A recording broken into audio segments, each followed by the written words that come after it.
Welcome back to the channel. Last night on Sister Wives, we watched Kody and David go back and forth, and honestly, it was something else. Kody's arrogance, entitlement, and narcissism were on full display as he tried, and I use that word loosely, to apologize to Christine for things she clearly didn't want to hear, wasn't interested in discussing, and didn't need in order to move forward. Because here's the truth, Christine has already moved on. In fact, both Christine and David looked genuinely confused by this so-called apology. It just didn't make sense to them. From Christine's point of view, that chapter of her life is closed. She was done with Kody long before she ever married David. As she put it, any wounds she carried from that relationship were hers to heal. She didn't need Kody's permission, his commentary, or his blessing to do that healing. And she certainly didn't need him telling her whether she was healed or not. What really stood out was how different Kody and David are as men. The contrast couldn't have been clearer. Kody bristled at even the suggestion that another man might offer him advice. You could see it all over his face. How dare someone question him? Meanwhile, David stayed calm and focused on what actually mattered. His concern wasn't about Kody apologizing to women who have already left and rebuilt their lives. His concern was simple and frankly reasonable. First, that Kody show respect to Christine, and second, and more importantly, that Kody work on repairing relationships with his children. David made it clear that having a healthy relationship with your kids matters more than late, awkward apologies to former spouses. And that Kody could not handle. David even said in so many words, the women have moved on, but the kids still need healing. That's the part that really matters. He spoke from experience, admitting he'd gone through it himself and that it wasn't easy. He said he butted heads with his own kids. And honestly, woof, any parent listening probably nodded along at that. But Kody shut it down immediately. My purpose here is to apologize to Christine, he snapped. Not to David, not to anyone else, just Christine. The problem is, leading up to that moment, Kody had been rambling nonstop, almost like verbal whiplash, pouring out words without direction or accountability. He talked about how beautiful and magical his relationship with Christine supposedly was, how amazing their time together had been, and how badly he wanted her to heal. He even claimed she couldn't heal because he had caused so much damage. Then he tossed in, "I'm sorry I played the victim card." But let's be honest, the only actual apology we heard was him saying he didn't love her. That was it. No real ownership, no acknowledgement of specific harm, nothing concrete. Now maybe more was said that didn't make the final cut. We don't know. But what was clear is that Christine didn't care. She wasn't interested. She didn't feel she needed an apology, and she didn't see it as relevant to her life anymore. Both Christine and David also seemed uncomfortable with how inappropriate the whole thing felt. Think about it. Rehashing an old relationship, professing love to a woman who left you, doing it in front of her husband, and then getting angry when that husband speaks up for your children. Not his kids, your kids. That's where Kody completely lost the plot. He was visibly irritated that David stood up for Christine, that David cared more about the kids than Kody seemed to, and that David actually understood how this polygamous family structure worked. David knew exactly what had gone on, and he wasn't fooled. When Kody is confronted by another man, his attitude turns downright ugly. He doesn't want to hear criticism from a man. He doesn't want to hear it from a woman either. And when he starts talking about Mary and how dangerous or harmful those conversations might be for him, what he really means is this. He's afraid someone won't feed his ego. He knows that whoever he talks to might push back. They might question his actions. They might not thank him or praise him or tell him what a great guy he is. And that makes him angry. Anytime someone challenges him, asking why his apology feels inappropriate or pointing out that Christine has already moved on, he shuts down. He doesn't want to hear that this moment is unnecessary. He doesn't want to respect the very clear boundary of, I don't need this, please stop. Instead, Kody claims he set boundaries with Christine, with David, with his kids, but the moment they set boundaries with him, he refuses to respect them. Somehow, everyone is expected to honor Kody's boundaries, while he ignores theirs completely. And that right there tells you everything you need to know. It's honestly bananas. Kody flat out said, I don't care what you think. I'm here to apologize, and I don't even want to be reminded of that because it'll take me back to an angry place. Let that sink in for a second. What he really said, without even trying to hide it, was, I don't care what you think. I don't care what you think. I don't care what you think.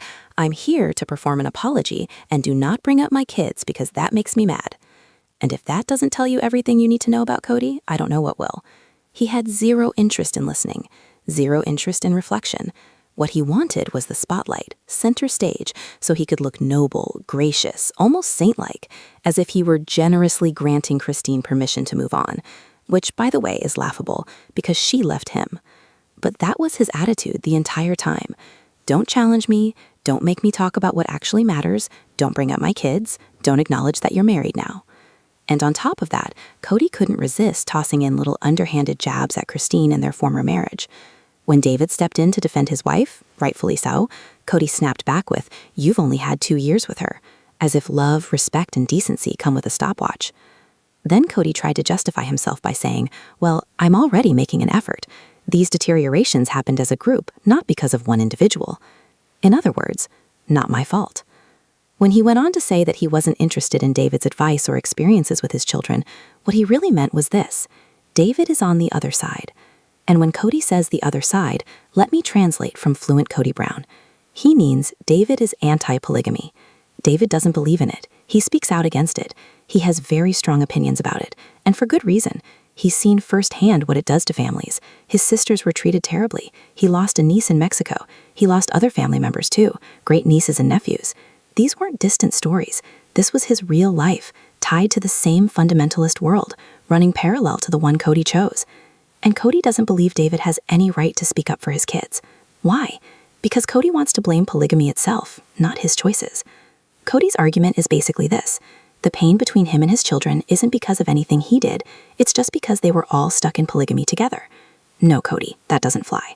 Here's the hard truth. There was exactly one man who chose to bring children into polygamy, and that was you. You chose to have 4 wives. You chose to father more children than you could emotionally, financially, or physically support. You chose to spread yourself thin and then disappear when it got hard. You don't get to point the finger at polygamy like it was some uncontrollable force of nature. You made those decisions. That's on you. So when Kody says, "My bad experiences with my children came from something we were all in together, not because I or they did anything wrong," what he's really saying is, "I take no responsibility." And then he doubled down. Kody sat there and told Christine, the mother of 6 of his children, that he did nothing wrong. Nothing. He said it with a straight face. He blamed the entire situation on polygamy, claiming no one was at fault. But let's be very clear. You chose 4 wives. You chose to abandon your family when Robin entered the picture. You chose not to be there when Truly was critically ill. You chose to skip Yazabel's major surgery. You chose not to pay child support. You chose not to cover rent. You chose not to meet your children's basic needs. You chose not to maintain relationships with them. Those were choices, repeated choices. You don't get to blame polygamy for that. You had agency, you had options, and you behaved badly. That's the part Kody refuses to face. And until he does, no apology, no matter how long or dramatic, is going to mean a thing. And this is how Kody always tries to dodge responsibility. He falls back on the same tired lines. They don't know. You don't know. Y'all don't know. The message is always the same. You're wrong, you're inferior, and I'm the smartest person in the room. That's Kody in a nutshell. Arrogant, defensive, completely unwilling to accept blame for anything. What's especially frustrating is that David isn't being rude or aggressive at all. He's calm, he's respectful. Kody, on the other hand, is the one posturing, getting tense, and acting like he's under attack. Kody says something like, "You can advise my kids to communicate with me, but I don't want you involved in my relationship with them." And honestly, that part actually makes sense. That would be triangulation. But here's where it all goes off the rails. Kody clearly doesn't understand what triangulation actually is. He's picked up therapy buzzwords, probably from reading about narcissistic abuse, and now he's misusing them. He tries to claim that Christine helping her children navigate their relationship with their father is triangulation. No, absolutely not. Let's clear this up. Triangulation is when a parent pulls a child into adult conflict. It's when a child is used as a messenger. It's when a child is forced into the middle and made to choose sides. That's triangulation. And if we're being honest, Kody has been doing that for years. He's triangulated Robin's kids against everyone else. He's triangulated Robin against the other wives. He's pitted wives against wives and kids against kids. That pattern didn't come from Christine. It came from him. What Kody is really trying to say here is that Christine doesn't get to talk to her children about their relationship with their dad. And that's not how parenting works. If the kids come to their mother with questions, pain, or confusion, they are absolutely allowed to talk to her. Christine shouldn't bash Kody, and there's no evidence she is, but she can listen, empathize, and guide her children. That's not weaponizing the kids. That's parenting. By labeling Christine's involvement as triangulation, Kody conveniently shuts the door on any help. He's essentially saying, I won't have a relationship with the kids, I won't let you help me have one, and I don't want you involved at all. At the same time, he's already said he expects the kids to reach out to him, apologize, and take responsibility before he'll even consider reconciliation. So he blocks Christine from helping bridge the gap, refuses to take the first step himself, and won't even discuss his own behavior. It's disingenuous, it's exhausting, and it's incredibly transparent. And let's not forget, this is the same man who put Robin squarely in the middle and said, I won't have a relationship with you unless you have a relationship with my wife. That is triangulation. Now, back to the so-called apology. Kody looks at Christine and says, I want to apologize because I want you to be free, to feel joy without the past holding you back. I want to do what I can to begin some healing. Christine's response is calm, grounded, and adult. She says, I am responsible for my own closure. I am responsible for healing any wounds before I committed to David. And honestly, the nerve of this man. To say in front of her husband that he's setting her free, as if she's been trapped, unable to move on, weighed down by her past with Kody, is unbelievable, as though she's been pining for him all this time and just needed his permission to finally enjoy her life. Kody has admitted before that he has a bit of a God complex, and this moment proves it. No rational adult tells someone who left them that they're finally being released. That's not humility, that's ego. It actually sounds far more like the opposite is true. For the last 4 years, it feels like Kody has been the one hanging on. He's the one stuck. He's the one unable to move forward. And maybe, just maybe, it's Christine's happiness, independence, and peace that he can't let go of. That's not a Christine problem, Kody. That's a you problem. And honestly, it's insulting. Not just to Christine, but to her husband too. These are two people who are clearly happy, clearly settled, and very much moved on. And I'll defend Christine on that point forever. And Christine even says, calmly, you won't need to defend me with me. She's fine. She's grounded. She's not rattled. David, though, tries one last time to slow things down and reframe the moment. He says, hold on, let's look at this from another point of view. He admits he's been stubborn in his own life, that he's been the guy with the shield up, refusing to budge. He's not attacking, he's relating. And what does Kody do? He pulls rank. You've had 2 years with Christine, he snaps. I had 25. As if that makes him wiser. As if longevity automatically equals emotional maturity. Then Kody throws out this grim little warning, basically saying you can dig your heels in, make it your way or the highway, and be miserable forever, or you can stop and ask what's actually best for the family now. Here's the irony. Kody says that, but he's the one refusing to budge. Because throughout this entire exchange, he continues to disrespect Christine and David's marriage. Over and over again, they have to hold the line. They keep repeating in every possible way, we don't need this apology. She doesn't need this apology. This is in the past. Christine says it plainly, gently, repeatedly, and Kody will not listen. When David finally tries to move the needle, very carefully, very respectfully, he doesn't say you're out of line, but that's exactly what he means. He's telling Kody, you're focusing on the wrong thing. The issue isn't the women. It's not Christine. It's not the past. You're apologizing for things that are irrelevant now. The real issue is your kids.